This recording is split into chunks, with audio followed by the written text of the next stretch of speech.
היום אנחנו עושים מבחן עמידות לצמיג של שלומי, של האופנוע. הנה שלומי פה מחזיק כבר בשמן. הכנו פה מים שאם יהיה איזה שריפה נתחיל בתהליך. משמנים את הגלגל. יש שם את החרא הזה. נותנים לו שמן מכל הלב. שמן אותו, פנק אותו. פנק אותו, חבל לך על הזמן. דבר שני, שופכים קצת שמן על המצע.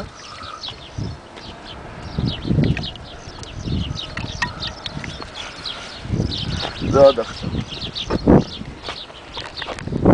נראה מה יקרה.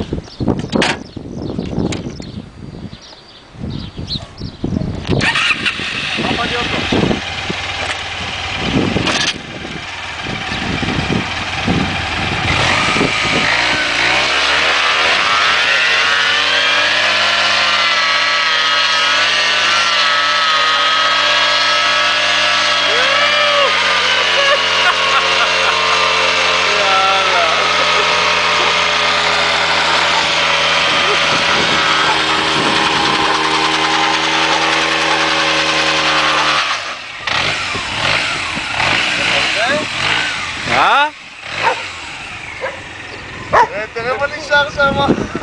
יואו, זה ריח. לא מעשן את האמא שלו מעשן. בוא תן לו עוד. כן, זה פעם אחת. תן לו לנוח קצת לצמיג. תראה, כל הזה מעשן. וואי,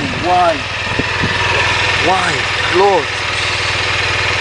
יפה מאוד, איזה עבודה. עבודה מצוינת. תראה את האספלט, לא נשאר כלום. איזה חיכוך חזק יש פה. ממשיכים בעבודה.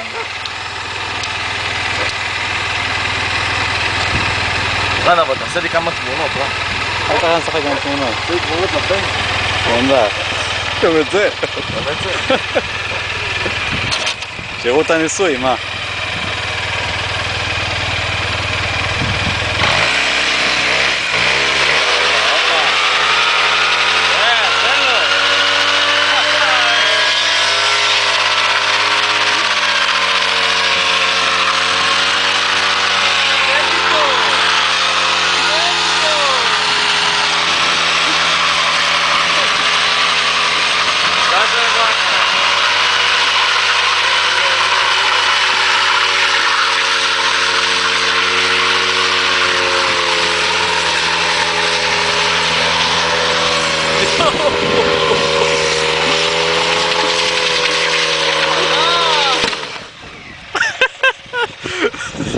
זהו, התפוצץ.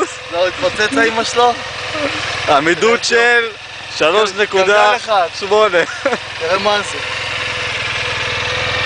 תראה את הכל. יפה מאוד. אללה, אמרת לך. טוב. תראה את התוצאה. התוצאה הגמונה. אוי, הלך הצמיג, אוי. מה עושים שלומי? לא יודע, נשאיר את זה פה ככה. זהו, הלך הצמיג, נגמר הסיפור. 3.08. איזה עמידות.